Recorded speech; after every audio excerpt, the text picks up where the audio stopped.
서신서들을 보고 있습니다. 지금 바울은 어디에 있느냐면 고린도에 있습니다. 고린도에서 데살로니가 교회를 개척을 했는데 그 교회가 잘하고 있다는 소문을 듣고 나서 편지를 썼습니다. 그게 데살로니가 전서였습니다. 그런데 그 편지를 읽고 데살로니가 교인들이 무슨 생각을 갖게 되었느냐면 예수님이 곧 재림하셔. 우리는 일할 필요가 없어. 우리끼리 모여서 주님만 기다리면 돼. 이런 생각을 갖게 되었습니다. 그래서 열심히 일하지 않는 사람들이 많아졌다는 소문이 들었습니다. 소위 말해서 극단적인 재림론자가 되어버린 것입니다. 마치 지금 우리나라에서 다미성교회들처럼 그렇게 잘못되면 그런 쪽으로 갈 수 있는 위기 상황에 처하게 되었습니다. 그들이 몰라서 그랬던 것입니다. 그래서 급하게 편지를 쓴 것이 데살로니가 후서입니다. 예수님 오시려면 오기 전에 여러 가지 징조가 있어. 그런 것들에 대해서 가르쳐 준 것이 데살로니가 후서입니다. 그러면서 고린도에서 지금 바울은 목회를 하고 있습니다. 브루스길라와 아굴라와 같이 디모데와 같이 그렇게 누가와 함께 그렇게 고린도에서 열심히 선교 사역을 하고 있는데 소식이 들려왔습니다. 갈라디아 교회가 지금 예수를 믿었었는데 지금 예루살렘에서 이상한 사람들이 돌아와서 헬라파 유대인들이 와서 그들을 미혹해갖고 그들이 지금 바울한테 들었던 그 복음을 버리고 다시 헬라파 유대인의 복음을 받아들였다라는 소식을 들었습니다. 이것은 뭐냐면 믿음으로써 예수님만 믿으면 구원받는데 다른 게 필요가 없는데 지금 헬라파 유대인들은 예루살렘에서 유대인이면서 예수를 믿었던 사람들입니다. 그래서 이들이 어떤 이야기를 했느냐면 바울은 사도도 아니야. 예루살렘 교회하고는 전혀 관계없는 사람이야. 그는 혼자 사도라고 이야기했어. 그는 사도도 아니야. 그래서 그가 정한 복음은 잘못된 거야. 지금 우리가 전하는 복음은 뭐냐면 예수를 믿어도 할례를 받아서 유대인이 된 다음에 율법을 지켜야만이 구원을 받는 거야. 이렇게 가르치기 시작했습니다. 그랬더니 이 사람들이 갈라디아는 어디냐면요. 지금의 터키가 이렇게 돼 있는데 이 중간에 쭉 이렇게 남북으로 갈라져 있는 큰 덩어리입니다. 우리나라 남북만은 그런 덩어리입니다. 큰 땅입니다. 그 사람들이 가만히 들어보니까 지금 예루살렘에 온 사람들이 복음을 전했는데 지금 말씀을 전했는데 맞는 것 같습니다. 바울이 전한 것은 잘못 전한 것 같습니다. 그래서 많은 사람들이 그 사람들이 헬라파, 소위 말해서 예루살렘에서 온 사람들의 말을 들었다는 것입니다. 그리고 바울의 복음을 버렸다는 것입니다. 이 소식을 듣고 너무나 화가 났습니다. 그것은 잘못된 복음인데 그 미혹에 넘어간 사람들이 있다니 도저히 이해할 수가 없어서 화가 나서 너무나 화가 나서 쓴 편지가 갈라디아서입니다. 그래서 갈라디아서는 감정이 격한 것이 많이 있습니다. 화가 난 부분들이 많이 있습니다. 그래서 갈라디아서를 볼 때는 아마도 바울은요, 이 갈라디아서 편지가 성경이 될 거라고 생각 못했을 것입니다. 그렇죠? 그때 쓸 때는 화가 나서 썼는데 지금 성경이 돼서 오고 오는 예수님을 믿는 사람들이 이 성경을 보면서 바울이 성질을 냈대. 지금 하늘나라에서 이거 갈라디아서 볼 때마다 처음에 그때 내가 참을걸. 그때 좀 부드럽게 쓸걸. 그러지 않을까 이런 생각이 듭니다. 그래서 격한 감정으로 쓴 편지가 갈라디아서입니다. 그런데 그러다 보니까 갈라디아서는 어떤 내용들이 많이 있느냐면 믿음으로 구원을 받는다. 이런 내용이 있습니다. 그리고 또 한 가지는 내가 사도가 아니라고? 나는 사도야. 나는 진짜 사도야. 그리고 그 예루살렘에 있는 지도자들하고 이미 서로 너희들은 베드로는 유대인들을 그리고 나는 이방인들을 전도하는 걸로 이미 신학적인 논쟁이 끝났어. 합의가 다 끝난 거야. 라는 이야기들이 갈라디아서에 들어있습니다. 그래서 우리가 지난주에 한번 봤던 것처럼 2장 2절에 보면 이런 말씀이 있습니다. 계시를 따라 올라가 내가 이방 가운데에서 전파하는 복음을 그들에게 제시하되 유력한 자들에게, 여기서 유력한 자들이라는 것은 예루살렘에 있는 사도들입니다. 그러니까 베드로나 요한이나 야고보와 같은 아주 유력한 사도들하고 사사로이라는 것은 개인적으로 한 것은 이렇게요. 왜 사사로이 한 줄 아세요? 왜 개인적으로 한 줄 아세요? 만약에 지금 바울이 이런 겁니다. 복음을 전한 그 복음의 내용을 가지고 이렇게 적었습니다. 정리를 했습니다. 이 복음의 내용을 정리를 해서 지금 베드로나 요한이나 야고보에게 이거 내용을 보여줬습니다. 그런데 공식적인 현장에서 보여주면 어떻게 되느냐면 베드로나 야고보와 요한이 높은 위치에 있고 바울은 거기에 밑에 위치에 있는 것입니다. 동등한 위치가 아닌 것입니다. 마치 스승과 제자의 위치가 되는 것입니다. 그래서 그런 것들을 감안해서 사사로이 한 것입니다. 당신과 나는 동등된 입장입니다. 그러니까 그 베드로나 요한이나 야고보와 나는 같은 사도입니다. 동등한 위치에서 지금 복음을 전하는 것입니다. 라고 하기 위해서 사사로이 하는 것입니다. 공개적으로 한 것이 아니라 그렇다는 것입니다. 그래서 내가 다름질하는 것이나 다름질한 것이 헛되지 않게 하려 함이라 라고 지금 말씀하고 있는 것입니다. 자, 그러면서 우리가 지난주에 10절까지 함께 나눴습니다. 오늘은 11절에 보면 자, 두 번 그 게바가 무슨 일이 있었느냐면 자, 베드로하고 나하고는 동등된 것을 강조하기 위해서 이런 과거에 있었던 일들을 지금 사건들을 밝히고 있는 것입니다. 이건 그냥 안 밝혔으면 더 좋은 일인데 왜 그러냐면 갈라디아 교인들이 바울에 대해서 지금 사도권에 대해서 문제를 삼고 있기 때문에 그렇습니다. 그들과 나는 같은 사도야, 동등한 위치의 사도야 라는 것을 설명을 하다 보니까 베드로하고 있었던 안디옥 교회에서 있었던 사건들을 쓸 수밖에 없었던 것입니다. 그런 내용이 2장 11절에 나와 있는 것입니다. 게바는 베드로죠. 게바가 안디옥에 이르렀을 때 그때는 바나바하고 그리고 바울이 안디옥 교회에서 사역을 하고 있을 때 그때 책망받을 일이 있기로 내가 그를 대면하여 책망을 했어. 무슨 일이냐면 야고보에게서 온 어떤 이들이 그러니까 그 야고보에서 온 어떤 이들이라는 건 예루살렘에서 왔다는 사람들이라는 것이죠. 베드로가 올라와 있고 지금 안디옥 교회에 와 있습니다. 그런데 야고보가 보냈는지 아니면 예루살렘 교회에서 그냥 올라왔는지는 모르겠지만 이들이 올라왔습니다. 이들이 이르기 전에는 어떤 일을 했었느냐면 게바가 이방인들과 함께 먹고 마시고 함께 식사를 했습니다. 유대인들은 이방인들하고 식사를 안 하거든요.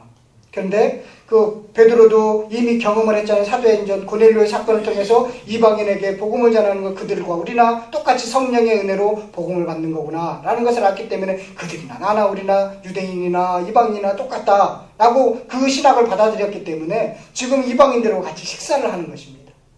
그런데 그들이 지금 야고보에게서 온 어떤 이들이 오매 베드로가요 할례자들을 두려워하여 그 사람들은 예수님을 믿지만 할례를 받아야 된다라는 신학을 갖고 있다는 것입니다. 그래서 할례자들이라고 얘기하는 것입니다.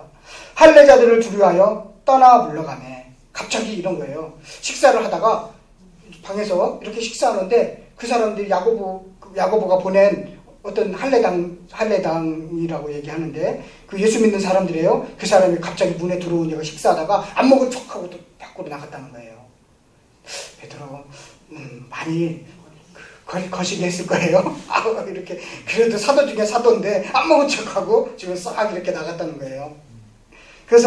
그러니까 남은 유대인들도요, 베드로가 함께 있었던 유대인들도 그와 같이 안 먹은 척하고 외식하는 이렇게 아예 안 먹은 척 새침이 탁 뛰고 그렇게 했다는 거예요.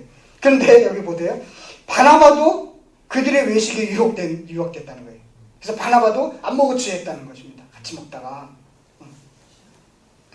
참 어렵죠. 어려운 거예요. 이런 거 모습 보면 사도 중에 사도고 그러는데 사람의 눈이 얼마나 무서운지를 알겠죠. 그래서 안 먹은 척하는 그 바울의 모습, 베드로의 모습, 그 유대인들의 모습이 보입니다. 연약한 모습이죠. 그래서 책망을 했다는 거예요. 왜 그러냐면 그것은 비성경적인 태도라는 거죠. 그러므로 나는 바울은 그들이 복음의 진리를 따라 바르게 행하지 아니함을 보고 그런 행동이 그 진리에 따라서 바르게 하지 않는 행동이라는 것이었다는 것입니다. 바울이 볼 때. 그래서 모든 자 앞에서 많은 사람들 앞에서 게바가 이르되 내가 어떻게 유대인으로서 이방인을 따르고 유대인답게 살지 아니하면서 어찌하여 억지로 이방인을 유대인답게 살게 하려느냐 하였느라. 야, 너희들은 어떻게 유대인으로서 유대인답게 여기 잘 보세요. 유대인으로서 이방인을 따르고 유대인으로서 이방을 따르고 유대인답게 살지 아니하면서 어찌하여 이방인들에게 유대인처럼 살려고 하느냐 이거예요. 이방인들은 이방인들의 모습이 있고 유대인은 유대인의 모습이 있는데 왜 너희는 억지로 이방인들이 유대인처럼 되게 하려고 하고 있느냐 이거예요. 이미 예루살렘에 의해서 이방인들에게는 할례를 행하지 않고 그냥 성령 예수를 믿음으로써 구원을 받았다. 다만 피 먹는 것과나 여러 가지만 행하지 않는 것으로 하자라고 했단 말이죠. 그런데 지금 그러면 그들도 한 공동체는 아니잖아요. 교회 안에 공동체이잖아요. 그런데 그들이 이방인들이 유대인이 되지 않았다고 왜 이렇게 거리감을 두고 마치 이렇게 새침이 뜨고 안 먹은 척 그대로 관계없는 것처럼 행동하느냐 이겁니다. 그러면서 핀자로 잡고 이것은 진리의 복음에서 떠난 것이다 라는 것이에요. 우리는 본래 유대인이요 이방 죄인이 아니로되 이게요 유대인들이 자주 사용하는 그 상투어입니다. 뭐냐면 자기들은 유대인이다 라는 의미로서 자주 사용하는 상투어였던 것입니다. 본래 유대인이요 이방 죄인이 아니로되 우리는 유대인입니다. 유대주의자들이 자주 사용하는 말이었습니다. 우리는 바울도 사실은 유대인이다 이런 얘기를 포함하고 있는 것입니다. 자, 사람이 여기서 중요한 것이요. 루터가 이 말씀을 받고 충격을 받아서 종교개혁을 일으켰던 것인데, 자, 사람이 의롭게 되는 것은, 사람이 구원받는 것은, 의롭게 된다는 것은, 구원받는 것은 그런 것이에요. 그것은 율법의 행위로 말미암은 것이 아니라 율법을, 그러니까 구약에 나온 십계명이나 레위기에 나온 율법을 잘 지켜서 구원받는 것이 아니라, 근데 만약에 율법을 다 완벽하게 지키면 구원받을 수 있어요. 율법을. 그러니까 잘 들으세요. 이게 이제 좀 어려운. 율법을 완벽하게 다 지키면 하나도 어기지 않고 다 지키면 구원받을 수 있어요. 그런데 인간은 죄인이기 때문에 율법을 완벽하게 다 지킬 수가 없는 거예요. 그래서 구원받지 못하는 거예요. 그래서 행위로서는 구원을 받을 수 없는 거예요. 자, 그래서 일반 종교인들이 다른 사람들이 도를 닦죠. 불교인들이 수행을 하죠. 이슬람이나 또 힌두교인들이 수행을 하죠. 득도를 했다고 하죠. 해탈했다고 하죠. 그들의 수행으로는 구원받을 수 없다는 것이에요. 그게 마찬가지예요. 자, 오직 예수 그리스도를 믿음으로 말미암는 줄 알므로 예수 그리스도를 믿는 것을 통하여야만이, 그러니까 믿음으로서만이 그 구원을 받는다. 그것을 우리는 알고 있다. 알고 있는 것입니다. 아는 것이 먼저 중요합니다. 아는 것이. 알고 있을 때 우리도 그리스도 예수를 믿나니. 그러니까 알고 있기 때문에 우리가 예수를 믿는 거야. 예수를 믿음으로써 구원을 받는다는 것을 알기 때문에 우리도 예수를 믿는 것이야. 믿나니 이는 왜 그러냐면 우리가 율법의 행위로서가 아니고 그리스도 예수를 믿음으로써 의롭다함을 얻으려 함이라는 것입니다. 율법의 행위로서는 구원받을 수 없는데 예수님을 믿음으로써 우리가 구원을 받는다라는 것을 얻기 위해서 우리는 믿는다라는 것입니다. 그래서 율법의 행위로서는 의롭다함을 얻을 육체가 없다.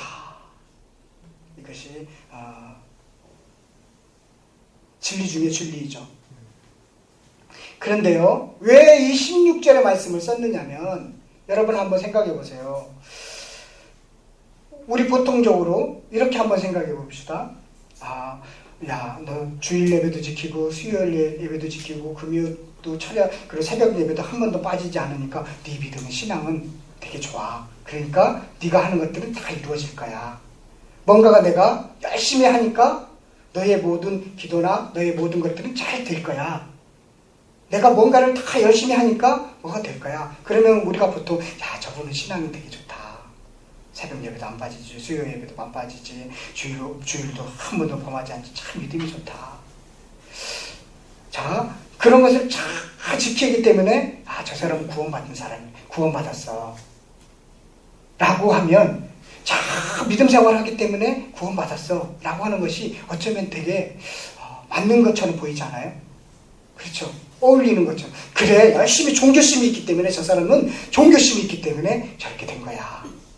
그런데 좀 빠지기도 하고, 또 어떤 때는 비 오는 날은 종이짝 신앙이 있어갖고 안 나오기도 하고, 새벽 예배는 피곤하다고 좀 푹 쉬기도 하고, 그런 사람하고 비교해 볼 때 어떤 사람이 더 구원받을 확률이 높다고 생각하세요? 그렇죠. 열심히 있는 사람이. 그게 더 종교적으로 보이죠. 그런 식으로 유대인들이 지금 헬라파 이 사람들이 율법도 잘 지키고 할례도 받고 이렇게 종교심을 막 강조해서 그러면 구원받을 수 있어. 어떻게 구원이라는 게 값없이 주어질 수가 있어. 바울이 얘기하는 것은 조금 문제가 있지 않아? 라고 하는 게 어떤 게 더 종교심을 더 이렇게 자극하는 것 같으세요? 헬라파 하는 사람들이 훨씬 더 자극하는 것 같습니다. 그래서 많이 넘어가는 거예요. 그렇다고 해서 하지 말라는 건 아닙니다. 하지 말라는 건 아닌데 그것을 함으로써 뭐가 주어진다고 생각하면 안 된다는 것입니다. 이게 인과율적인 신앙이에요. 조건적인 신앙이에요. 이런 조건적인 신앙을 갖고 있으면 안 된다는 거예요. 은혜는 그게 아니라는 거예요.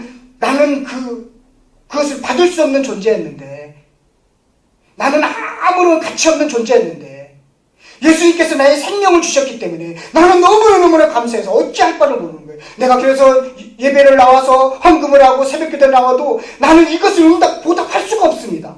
내가 받은 게 너무 많기 때문에. 그래서 나는 늘 부족하다는 생각을 갖고 주님 앞에 나가는 것입니다. 나는 하고 있지만은 늘 부족하고 쓰러지는 존재입니다. 나에게 준 선물에 비교하면 내 것은 아무것도 아닙니다. 이런 자세를 가지고 신앙생활하는 것입니다. 그래야 겸손한 거예요. 내가 뭔가를 쌓아서 이루어지는 게 아니라는 것을 알기 때문에. 바울이 훨씬 더 고급스러운 지금 은혜의 복음을 전하고 있는데, 이거 사람이 갖고 있는 종교성을 자극해서 마치 너희들은 뭔가를 하면 이렇게 이루어지는 거야 라고 하는데, 사람들은 그쪽으로 더 쏠린다는 것입니다. 그래서 지금 바울이 열을 내면서 하는 거예요. 지금 저는 이 말씀을 전하면서 사실은 제가 교리 부분에 되게 약해요. 어떻게 하면 이 부분을 조금 더 쉽게 전할 수 있을까? 오시는 분한테 조금 더 쉽게 이해할 수 있게끔 할 수 있을까? 그리고 왜 이 부분에 대해서 우리는 심각하게 느끼지 못할까? 이런 생각을 조금 했습니다. 그러면서 제가 오늘 인터넷 기사를 보다가 얼마나 울었는지 몰라요. 공주 사대부고 고등학생들 장례식 사진들을 보면서 제 자녀가 고등학교 1학년이어서 더 그런지 모르겠는데 참 눈물이 많이 나더라고요. 그리고 나서 5명 중에 성도라는 학생이 2명이나 있더라고요. 그거 보면서 얼마나 부모의 마음이 아플까 그런 생각을 했습니다. 잘못된 곳에 맡겼어요. 잘못된 곳에 맡기니까 죽음으로 끝나는 것을 보고, 잘못된 복음에 잘못된 곳에 맡기면 죽음으로 끝날 수 있겠구나, 이런 생각을 가지면서 바울이 지금 전하고 있는 믿음으로써 구원을 받는 것이 그보다 더 심각한 문제있구나, 그런 생각을 가졌습니다. 여러분, 우리는 아무 공로 없이 은혜로 받은 구원입니다.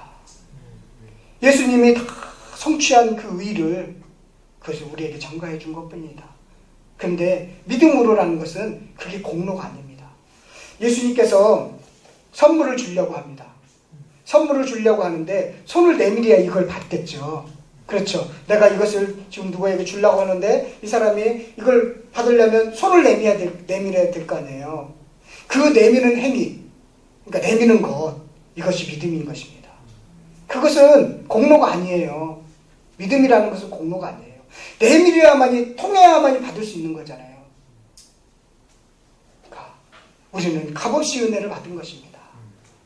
여러분, 이 복음을 지금 잘못되게 지금 갈라디아 성도들이 처음에는 그렇게 받았는데 잘못된 것을 종교 수침을 자극하다 보니까 거기에 미혹에 넘어가 버린 것입니다. 그래서 이렇게 쓴 것입니다. 만일 우리가 그리스도 안에서 의롭게 되려 하다가 죄인으로 드러나면, 뭐냐면요, 우리가 의롭다고 하면서 죄를 짓는 것을 보니 우리가 은혜로 구원을 받았어. 근데 그 사람을 보니까 또 죄를 짓는 거예요. 그런 것을 보니까 야, 예수의 그 값없이 준 그 은혜의 복음은 조금 효력이 약한 것 같다. 그렇게 생각한다는 것입니다. 그래, 그냥 값없이 이렇게 주니까 저 사람 죄를 짓잖아. 이 값없이 주는 거 효력이 별로 없어. 우리처럼 율법을 잘 지키는 것이 효력이 있는 거야. 그렇게 얘기한다는 것입니다. 그리스도께서 죄를 짓게 하는 자냐? 그러니까 그렇다면 예수님께서 죄를 짓게 하는 것이냐? 결코 그럴 수 없다는 것입니다. 죄에 대한 책임은 구원을 받았지만 그에 대한 책임은 누구냐면 나에게 있는 것입니다. 그렇죠? 나에게 있는 것이에요. 그래서 회개해야 되는 것이에요. 자, 만일 그런 뜻이에요. 17절은 이 17절 제가 무슨 뜻인지 이해가 안 돼갖고 얼마나 많이 뒤졌는지 몰라요. 너무나 이해가 안 되게 이렇게 번역이 돼 있어서 얼마나 뒤졌는지 모르는데 너무 쉽게 얘기하는 것 같아서 제대로 전하고 있는 것 같다 이런 생각이 듭니다. 아시겠죠? 무슨 뜻인지 아시겠죠? 만일 내가 헐었던 것을 다시 세우면 헐었던 것은 뭘까요? 율법으로서 구원을 받는다는 것이죠. 그런 것을 다시 세우면 율법으로 구원을 받는 거야 라고 세운다면 내가 나를 범법자로 만드는 것이야. 내가 율법으로 말미암아 율법에 대하여 죽었나니 율법에 대해서는 난 죽었어. 이는 하나님에 대해서 살려 함이라 라는 것입니다. 무슨 뜻인지 알겠죠? 내가 그리스도와 함께 십자가에 못 박혔나니, 자, 예수님이 십자가에 못 박혔는데 지금 바울은 십자가에 안 못 박혔죠. 그런데 지금 자기도 십자가에 못 박혔다라는 것입니다. 자, 못 박혔다니, 그런즉 이제는, 자, 예수님이 십자가에 못 박혔죠. 그래서 십자가에 못 박혀서 예수님이 죽었죠. 그런데 지금 바울도 똑같이 십자가에 못 박혀서 죽었다는 것입니다. 예수님이 죽을 때 바울도 같이 죽었다는 거예요. 그러니까 예수님이 죽을 때 우리도 같이 죽는 겁니다. 예수님이 십자가에 못 박혀 죽으셨을 때 우리도 죽은 거예요. 아시겠어요? 우리도 죽은 거예요. 이 뜻이에요. 그런즉 이제는 내가 사는 것이 아니요. 오직 나는 죽었기 때문에 오직 내 안에 그리스도께서 사신 것이라. 나는 십자가에 죽었죠. 예수님이 사셨죠. 그러면 나도 살았는데 누가 살았냐면 예수님이 사신 겁니다. 그래서 나도 덩달아 살아가는 것이에요. 자, 그런 뜻이에요. 자, 사신 것이라 이제 내가 육체 가운데 사는 것은 나를 사랑하사 나를 위하여 자기 자신을 버리신 하나님의 아들을 믿는 믿음 안에서 사는 것이라 이것입니다. 뭐냐면 예수를 믿고 예수님을 위해 사는 것. 왜 그러냐면 나는 없기 때문에. 나를 위해 사는 것이 아니라 예수님을 위해서 살아야 한다는 것입니다. 나는 죽었기 때문에 그렇습니다.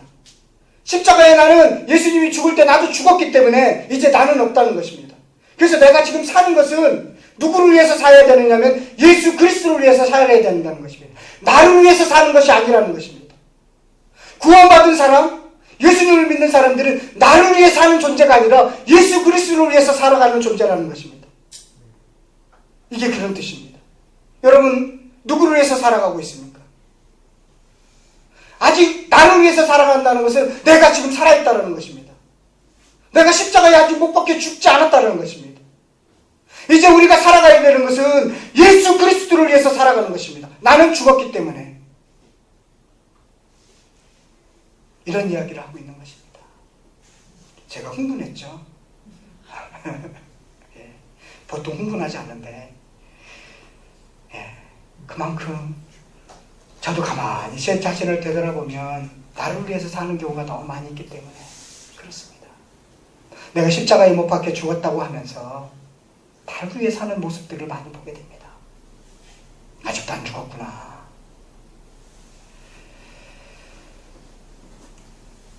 죽음도 예수님도 죽었고 다시 살았는데 예수님이 사셨습니다. 그 예수님의 사심을 위해서 살아가는 것입니다. 이것이 구원의 기쁨인 것입니다. 그런 이야기를 하고 있어요. 그래서 내가 하나님의 은혜를 패하지 아니하노니 만일 의롭게 되는 것이 율법으로 말미암으면 예수님께서 죽음도 헛되다라는 것입니다. 왜 죽었겠어? 그럼 예수님의 죽음도 헛된 거야. 그렇게 지금 말하고 있습니다. 그러면서 3장에 보면 어리석도다. 이 어리석도다는 우리나라 말로 유하게 표현한 거예요. 이 바보 멍청아 이런 뜻입니다. 성도들에게 바보 멍청이라고 얘기하는 건 쉽지 않겠죠. 얼마나 화가 났으면 그렇겠습니까? 지금 편지를 쓰면서 만약에 얼굴 보고 얘기했으면 더 큰 소리를 했겠죠. 편지는 마음이 많이 이렇게 다듬어지면서 쓰잖아요. 편지는. 그럼에도 불구하고 이 바보 멍청아 이렇게 쓰고 있는 거죠. 어리석도다. 이 바보 멍청아 갈라디아 성도들아. 예수 그리스도께서 십자가에 못 박히신 것이 너희 눈앞에 밝히 보이고, 예수님께서 십자가에 못 박혀 죽으신 것이 너희들 눈앞에 밝히 보이는 것을 누가 너희를 꾀더냐? 누가 꾀었어요? 할례당들이 꾀인 거죠. 그 십자가에 못 박힌 것을 밝히 알면서 그렇다는 것입니다. 여러분, 십자가는 무슨 의미일까요? 십자가를 볼 때요. 십자가를 보면서 야, 내가 저기에 죽어야 되는데 내 죄가 저렇게 크구나 라는 것을 십자가가 상징하는 것입니다. 그러면서 십자가는 또 하나요. 야, 나는 저렇게 죽어야 되는데 예수님이 나를 살리셨어. 야, 예수님이 나를 그렇게 사랑해. 이런 두 가지가 들어있는 것입니다. 십자가를 할 때 나는 죄가 저렇게 죽어야 되는 저주받은 존재인데, 나는 내 죄가 저렇게 큰데 예수님께서 나를 살리셨어. 죄가 크다는 것과 하나님의 사랑이, 예수님의 사랑이 그만큼 넓다는 것을 보여주는 것이 바로 십자가인 것입니다. 그것이 너희들에게 밝히 보였거늘 어떻게 잠깐 그 꾀임에 넘어가느냐, 이런 것입니다. 내가 너희에게서 다만 이것을 알려 하노니 너희가 성령을 받은 것이 율법의 행위로냐 혹은 듣고 믿음으로냐. 자, 어리석은 행동들을, 지금 그들이 어리석은 짓을 했는지 뭐냐면 믿음으로 성령 받은 것을 깨닫지 못하는 것에 대해서 어리석다고 얘기하고 있습니다. 2절에서부터 5절까지가 그 이야기입니다. 너희들 성령 받았지? 근데 너희들 율법 잘 지켜서 성령 받았어? 이렇게 물어보는 것입니다. 여러분 성령 받았죠? 근데 여러분들이 뭔가를 다 공로를 세워서 성령을 받았습니까? 아니죠. 그런 말씀을 하고 있는 것입니다. 너희가 이같이 어리석으냐? 성령으로 시작하였다가 이제는 육체로 마치려고 하느냐? 그렇게 믿음으로써 너희들이 구원을 받았는데,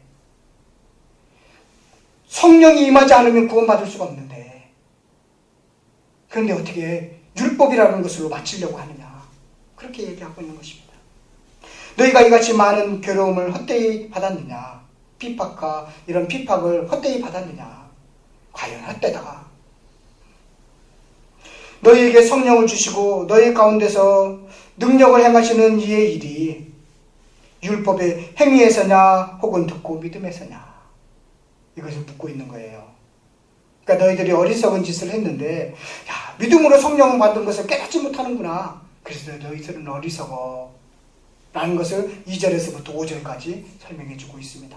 갈라디아인들의 성도들의 어리석음에 대해서 지금 질타하면서 성령 받은 것을 한번 생각해봐 라고 지금 말씀하고 있는 것입니다.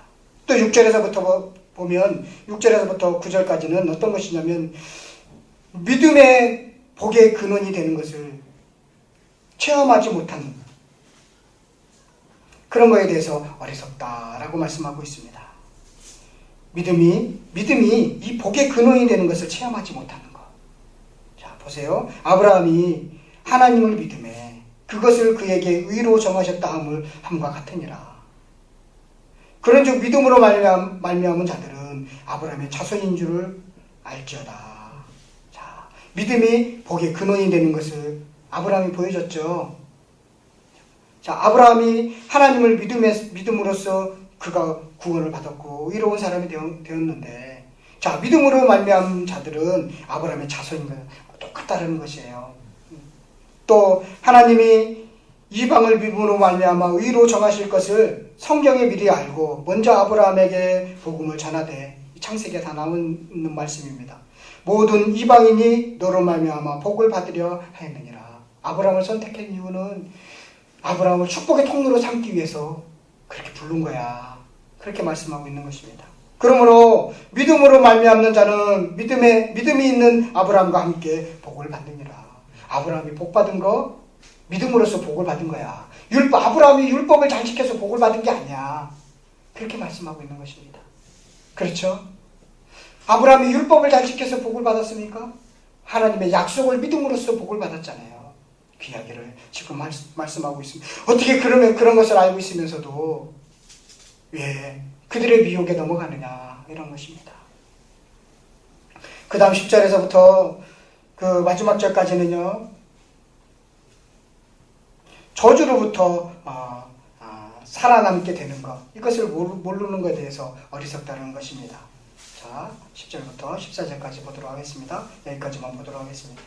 무릇 율법 행위에 속한 자들은 저주 아래에 있나니. 자, 율법 행위에 속한 사람들은 저주 아래에 있다는 것이에요. 기록된 바 누구든지 율법 책에 기록된 대로 모든 일을 항상 행하지 아니하는 자는 저주 아래에 있는 자라 하였습니다.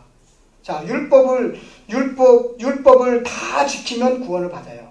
그런데 율법을 지키지 못하면 저주를 받습니다.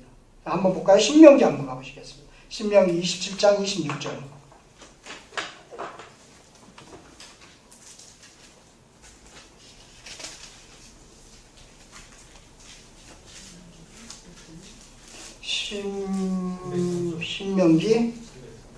신명기 27장 26절.